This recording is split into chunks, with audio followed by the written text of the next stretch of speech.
باقی رہے گا نہ چمن رہ جائے گا، پر رسول اللہ کا دین حسن رہ جائے گا۔ اطلس و کم خواب کی پوشاک پر نازا نہ ہو، اس تنے بے جان پر خاکی کفن رہ جائے گا۔ سب فنا ہو جائیں گے کافی ولیکن حشر تک نام حضرت کا زبانوں پر سخن رہ جائے گا۔ اور ایک شاعر نے کہا تھا، دنیا کے اے مسافر منزل تیری قبر ہے، دنیا کے اے مسافر منزل تیری قبر ہے، طے کر رہا ہے جو تو دو دن کا یہ سفر ہے۔ جب سے بنی ہے دنیا لاکھوں کروڑوں آئے، باقی رہا نہ کوئی مٹی میں سب سمائے، اس بات کو نہ بھولو سب کا یہی حشر ہے، دنیا کے اے مسافر منزل تیری قبر ہے۔ رب کائنات نے ہمیں اور آپ کو پیدا فرمایا، اس دنیا کے اندر بھیجا، اور بھیجنے کا اور پیدا کرنے کا مقصد خود اللہ رب العالمین نے قرآن مقدس کے اندر یوں بیان فرمایا، وَمَا خَلَقْتُ الْجِنَّ وَالْإِنسَ إِلَّا لِيَعْبُدُونَ، ہم نے انسان اور جنوں کو اپنی عبادت کے لیے پیدا کیا ہے۔ اور 29ویں پارے کی بحث میں رب کائنات ارشاد فرماتا ہے، الذی خلق الموت والحیات لیبلوکم ایکم احسن عملا، اللہ نے موت اور زندگی کو پیدا اس لیے کیا ہے تاکہ تمہاری جانچ ہو تم میں بہتر عمل کرنے والا کون ہے، اعمال کے اعتبار سے کون بہتر ہے۔ یعنی اللہ نے یہ 50 سال کی زندگی، یہ 60 سال 70 80 سال کی زندگی جو لے کر ہمیں یہاں بھیجا ہے، اور دنیا کے اندر ہمیں جو اختیار دیا ہے، تو کہیں نہ کہیں اگر ہم غور و فکر کریں تو اللہ رب العالمین نے ہمیں امتحان کے طور پر، ہماری جانچ کے طور پر یہاں پر بھیجا ہے کہ ہم اعمال کیسے کرنے والے ہیں، اللہ کی فرما برداری کر رہے ہیں یا نافرمانی کر رہے ہیں، رسول اللہ کی سنتوں پر، آپ کے احکام پر، آپ کے فرمائن کے مطابق زندگی گزار رہے ہیں، یا اللہ اور اس کے رسول کی نافرمانی کرتے ہوئے زندگی گزار رہے ہیں۔ اسی لیے میرے آقا علیہ الصلوۃ والتسلیم ارشاد فرماتے ہیں، الکیس من دان نفسہ، عقل مند وہ ہے جو اپنے نفس کا محاسبہ کرے، جو اپنی ذات کا جائزہ لے، عقل مند وہ ہے جو اپنے آپ کا محاسبہ کرے، الکیس من دان نفسہ وعمل لما بعد الموت، اور موت کے بعد کی تیاری کرے، کام وہ کرے جو موت کے بعد کام آنے والے ہیں، جو موت کے بعد اس کو فائدہ پہنچانے والے ہیں، ایسے کام کی تیاریاں وہ کرے، قبر کی تیاری کرے، حشر کی تیاری کرے، جہنم کے عذاب سے بچنے کی تیاری کرے، اللہ کو راضی کرنے کی تیاری کرے، حضور علیہ الصلوۃ والتسلیم کو خوش کرنے کی تیاری کرے۔ حضرت عمر فاروق اعظم رضی اللہ تعالیٰ ارشاد فرماتے ہیں، حاسبوا قبل ان تحاسبوا، اے لوگو اس سے پہلے کہ تمہارا حساب شروع ہو، تم سے حساب لیا جائے، اپنا محاسبہ خود کر لو، تم کیا کرتے ہو، اللہ تم سے راضی ہے یا ناراض ہے، اعمال تمہارے کیسے ہیں، ہر چیز کا جائزہ تم خود لے لو۔ ارشاد فرماتے ہیں، حاسبوا قبل ان تحاسبوا، اس سے پہلے کہ تمہارا حساب ہو اپنا محاسبہ خود کر لو،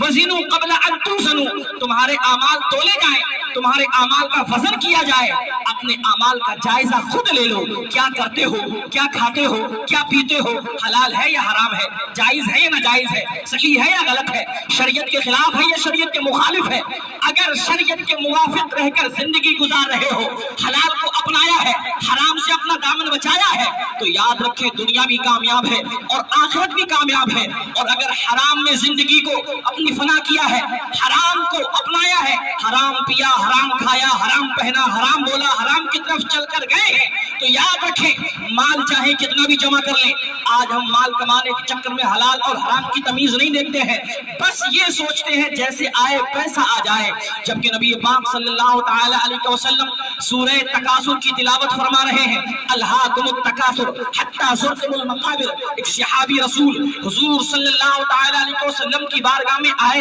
حضور علیہ الصلوۃ والتسلیم سے اس آیت کریمہ، اس سورت کے معنی اور مفہوم کو سمجھنے کی کوشش کرتے ہیں۔ اللہ کے حبیب ارشاد فرماتے ہیں، الہاکم التکاثر حتی زرتم المقابر، اللہ قرآن کے اندر فرماتا ہے کہ تم کو کثرت طلبی نے ہلاک کر دیا ہے، ہر چیز کی کثرت کی طلب کرنا اس نے تم کو ہلاک کر دیا ہے، مال کی کثرت، عزت کی کثرت، شہرت کی کثرت۔ اللہ اکبر۔ نبی پاک صلی اللہ تعالی علیہ وسلم ارشاد فرماتے ہیں، ایک بندہ مال کو جمع کرتا ہے، وہ مال کو جمع کرنے کے بعد اپنی دنیا کو کامیاب بنانے کی کوشش کرتا ہے، لیکن اس کا مال وہ نہیں ہے جو اس نے جمع کر لیا ہے۔ سرکار ارشاد فرماتے ہیں، اس کے 3 مال ہیں، جو اس نے کھا کر اس کا ذائقہ لے لیا، یہ اس کا ہے، جو پہن کر بوسیدہ کر دیا، یہ اس کا ہے، اور جو اللہ کی راہ میں خرچ کر دیا، یہ اس ورنہ انسان کہتا رہتا ہے مالی مالی مالی، میرا مال میرا مال، میری دکان میری جائیداد میرے کھیتوں کھلیان، ہر ایک چیز کو اپنا بتاتا ہے۔ حضور کی حدیث پاک کا مفہوم ہے اگر انسان کا مال ہے تو صرف وہ ہے جو اس نے کھا کر ذائقہ لے لیا ہے، جو پہن کر پوشیدہ کر لیا ہے، جو اللہ کی راہ میں خرچ کر کے اپنے لیے آخرت کا ذخیرہ جمع کر لیا ہے۔ اس لیے کہ کل قیامت کے دن جو مال اللہ کی راہ میں خرچ کیا ہے، اللہ کی راہ میں صدقہ و خیرات کیا ہے، جب قیامت کے دن اس مال کو دیکھے گا تو یہ تمنا کرے گا اے کاش میں اپنا مال اور زیادہ خرچ کر کے آیا ہوتا۔ اس لیے کہ جو مال اس نے دنیا کے اندر جمع کیا ہے، جتنی مال و دولت کو جمع کیا ہے، انتقال ہوا، روح قفس انسانی سے پرواز کرتی ہے، اس کی موت واقع ہوتی ہے، سارا کا سارا مال یہی رہ جاتا ہے، اور جو اللہ کی راہ میں خرچ کر چکا ہے وہ اس کے لیے اعمال ذخیرہ کی شکل میں جمع ہو جاتا ہے۔ اس لیے فرمایا حاسبو قبل ان تحاسبو، حضرت عمر فاروق اعظم نے لوگوں اپنے اعمال کا محاسبہ کر لو اس سے پہلے کہ تم سے حساب لیا جائے۔ اور حضرت عثمان غنی رضی اللہ تعالیٰ عنہ، آپ کا عالم یہ تھا، آپ اللہ کے نبی صلی اللہ تعالیٰ علیہ وسلم کی زبان سے، زبان نبوت سے، جن کو ایک دو مرتبہ نہیں کئی بار جنت کی بشارت ملی ہو، جنت کی خوشخبری ملی ہو، میرے نبی نے ارشاد فرمایا عثمان تم جنتی ہو، ایک بار نہیں کئی بار فرمایا ہے۔ لیکن حضرت عثمان غنی رضی اللہ تعالیٰ کی خشیت الہی، خوف الہی کا عالم یہ ہے کہ جب کسی قبر کو دیکھتے ہیں، کسی قبر کے پاس کھڑے ہوتے ہیں تو اتنا روتے ہیں آپ کی داڑھی مبارک آنسوؤں سے تر ہو جاتی ہے۔ لوگوں نے سوال کیا اے عثمان تمہارے سامنے جنت کا تذکرہ ہوتا ہے، تمہارے سامنے جہنم کا تذکرہ ہوتا ہے، تمہارے سامنے اللہ کے عذاب و ثواب کا تذکرہ ہوتا ہے، لیکن کبھی اتنا نہیں روتے ہو، آخر وجہ کیا ہے کہ قبر کو دیکھ کر اتنا روتے ہو؟ تو حضرت عثمان غنی نے ایک زبان ہو کر ارشاد فرمایا تھا، میرے آقا علیہ الصلوۃ والتسلیم کو فرماتے ہوئے ہے ان القبر افضل منزل من منازل الاخرہ، کہ یہ قبر آخرت کی منزلوں میں پہلی منزل ہے، جو یہاں پر کامیاب ہو گیا ہر جگہ کامیاب ہو جائے گا، اور جس پر یہاں پر سختیاں ہو گئی تو بعد کی منازل اور زیادہ سخت ہونے والی ہے۔ میرے عزیزوں آج ہم اپنی قبر سے غافل ہیں، آج ہم اپنے حساب سے غافل ہیں، آج ہم جہنم کے عذاب سے غافل ہیں، اللہ کی ناراضگی سے غافل ہیں، نبی علیہ الصلوۃ والتسلیم کی خوشنودی کی ہمیں پرواہ نہیں ہے، بلکہ جبکہ نبی پاک صلی اللہ تعالیٰ علیہ وسلم ارشاد فرماتے ہیں لوگوں اکثروا ذکر حازم اللذات الموت، تم لذتوں کو ختم کر دینے والی موت کو کثرت سے یاد کیا کرو۔ حضور ارشاد فرماتے ہیں کنت نہیتکم عن زیارت القبور الا فزوروها، میں نے تم کو قبروں کی زیارت سے منع کیا تھا، سنو اب جاؤ قبروں کی زیارت کیا کرو۔ اس لیے کہ جب تم قبرستان جاؤ گے، قبروں کی زیارت کرو گے، وہاں پر مدفون لوگوں کو دیکھو گے تو یہ سوچنے سمجھنے پر ہم اور آپ مجبور ہو جائیں گے کہ آج سے چند سال پہلے، چند ماہ پہلے جو ہمارے اعزاء اقربا ہمارے ساتھ تھے آج زیر زمین ہے، آج زمین میں دفن ہو چکے ہیں، ان کی عزت ختم ہو گئی ہے، ان کی شہرت ختم ہو گئی ہے، ان کا مال و دولت ختم ہو گیا ہے، دنیا ان کو دھیرے دھیرے بھلا رہی ہے۔ دنیا میں آئے تھے جب تک زندہ رہے، زندگی گزارتے رہے، لیکن موت کے بعد اگر ان کو کوئی چیز فائدہ پہنچا رہی ہے تو وہ ان کے اعمال صالحہ ہیں جو دنیا کے اندر کر کے گئے۔ اس لیے میرے عزیزوں زندگی تو گزر جائے گی جیسے گزرنی ہوگی، اللہ کے نبی صلی اللہ تعالیٰ علیہ وسلم نے ہم کو یہ درس دیا، ہم کو یہ پیغام دیا، ہم اپنی زندگی میں اللہ کی رضا کو دیکھیں، کوئی کام ایسا نہ ہو جو خلاف شرع ہو، اللہ سے ناراض ہو جائے، اللہ کی پکڑ آ جائے۔ اس لیے کہ رب ارشاد فرماتا ان بطش ربک لشدید، تیرے رب کی پکڑ بہت سخت ہے، موت سے کوئی نہیں بچ سکتا ہے، چاہے وہ کسی بھی خطے، کسی بھی چمپے دنیا کے کسی بھی کوشے کا رہنے والا ہو، موت ہر ایک کو آنی ہے۔ یہودیوں نے کہا تھا ہم کو موت نہیں آئے گی، اللہ نے ان کا رد کرتے ہوئے قرآن کے اندر فرمایا قل ان الموت الذی تفرون منہ فانہ ملاقیکم، اے نبی آپ ان سے کہہ دیجئے تم موت سے بھاگنا چاہتے ہو، موت سے بچنا چاہتے ہو، انہ ملاقیکم، تم کو بھی موت آنی ہے، تم موت کا جام پیو گے، تمہیں بھی موت آنی ہے۔ اللہ نے قرآن کے اندر فرمایا ہے اینما تکونوا یدرککم الموت ولو كنتم في بروج مشيدہ، تم کہیں بھی رہو مضبوط قلعوں کے اندر بند ہو جاؤ، قید ہو جاؤ، لیکن موت سے نہیں بچ سکتے ہو۔ کسی شاعر نے کیا خوب کہا تھا، موت سے کس کو رستگاری ہے، آج وہ کل ہماری باری ہے۔ جاگنا ہے جاگ لے افلاک کے سائے تلے،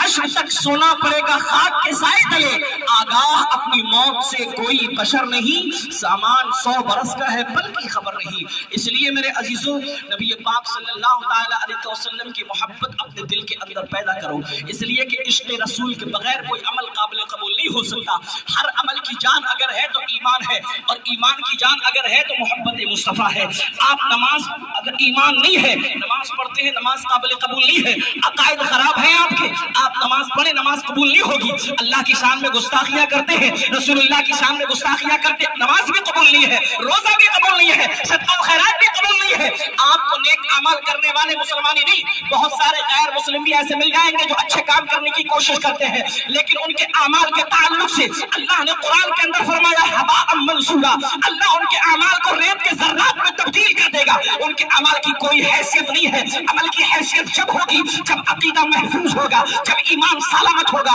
اور ہر عمل کی جان ایمان ہے۔ نماز کی جان ایمان ہے، صدقہ و خیرات کی جان ایمان ہے، صدیق اکبر کی صداقت بولتی ہے میری جان ایمان ہے، فاروق اعظم کی عدالت بولتی ہے میری جان ایمان ہے، عثمان غنی کی سخاوت بولتی ہے میری جان ایمان ہے، مولا علی کی شجاعت بولتی ہے میری جان ایمان ہے، امام اعظم کی فقاہت کی جان ایمان ہے، خواجہ پاک کی فلایت کی جان ایمان ہے۔ بریلی کی سرزمین پر آ کر میں نے امام عشق کو محبت سے سوال کیا، اے بریلی کے امام آپ بتائیں ہر چیز کی جان تو ایمان ہے، ایمان کی جان کیا ہے؟ تو میرے امام ارشاد فرماتے ہیں اللہ کی سطح و قدم شان ہے یہ، انسان ہی انسان، وہ انسان ہے یہ، قرآن تو ایمان بتاتا ہے انہیں، ایمان یہ کہتا ہے میری جان۔